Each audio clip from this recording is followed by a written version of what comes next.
कुंडली में जो पहला घर है लगन का, खुद का असेंडेंट का, अगर उसी घर में मंगल ग्रह हो तो ये मांगलिक दोष बनाता है। ठीक है। ठीक है। चौथा घर, उसमें भी अगर मंगल ग्रह हो तो मांगलिक दोष बनाता है। अभी मैं इसे थोड़ा डिटेल में बताऊंगी आपको। और कुंडली में शादी का घर कौन सा कहा जाता है? सातवां घर, है ना, वो आपके स्पाउस का भी घर होता है।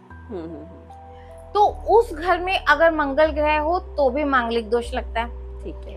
अब आ जाता है कुंडली का आठवां घर, जो ससुराल का घर है, और आपकी शादी कैसी चलेगी इस घर से पता चलता है। अगर इस घर में भी मंगल ग्रह हो तो कुंडली में मांगलिक दोष बनता है।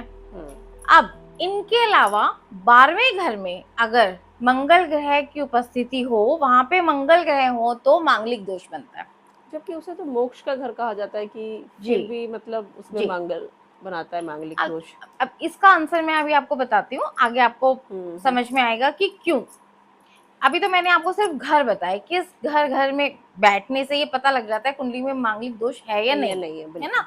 तो अब इसकी डिटेल में जब जाएंगे तो पता चलेगा कि इन्हीं घरों की वजह से मांगलिक दोष क्यों बनता है।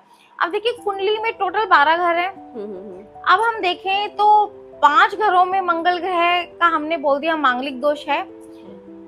अब तकरीबन 40 to 45% देखो ना, 5 घर है। हाँ, 5 घर है बिल्कुल। तो अब मंगल कहीं ना कहीं तो बैठेंगे ना, बैठेंगे बिल्कुल। तो अब कुंडली के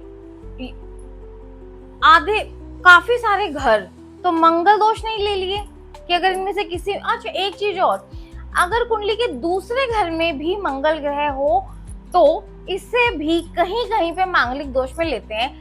साउथ इंडिया में अगर कुंडली के दूसरे घर में, जो कि कुटुंब का घर है, वो असेंडेंट के खुद के कुटुंब का घर है, बिल्कुल, अगर वहां पे भी मंगल ग्रह हो तो इसे भी मांगलिक दोष में लेते हैं। लेकिन हमारे नॉर्थ इंडिया में इस घर को नहीं लेते। ठीक है, इसका प्रभाव इतना नहीं पड़ता, नहीं मानते। हमारे यहाँ पे जैसा मैंने आपको बताया है, पहला, चौथा, 7वां, 8वां और 12वां घर, इसमें से किसी भी घर में अगर मंगल ग्रह होंगे तो कहा जा सकता है कि इस कुंडली में मांगलिक दोष है।